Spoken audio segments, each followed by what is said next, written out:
అయిపోయింది, మా మీద కేసులు పెట్టారు, ఎట్టకొట్ట అయిపోయింది ప్రభుత్వం.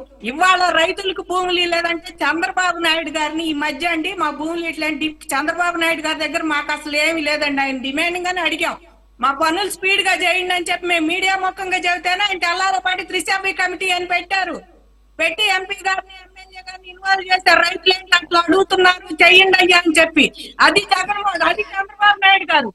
మేము అడగగానే తెల్లారపాటికి మేము సీరియస్ గానే ప్రెస్ మీట్లు పెట్టి జేఏసీ వాళ్ళం అడిగామండి, ఇట్లా మాకు భూములు తొందరగా ఇవ్వండి, మా పనులు చేయండి అండి ఎట్లా అని అంటే, ఆయన ఇట్లా ఏం లేదమ్మా అని మీటింగ్ పెట్టి వెంటనే ముగ్గురుని పెట్టి వాళ్ళు ఇప్పుడు ఎంపీ గారు ఎమ్మెల్యే గారి ఆధ్వర్యంలో నారాయణ గారు వీళ్ళందరూ చూస్తున్నారు ఇప్పుడు. అది చంద్రబాబు నాయుడు గారు.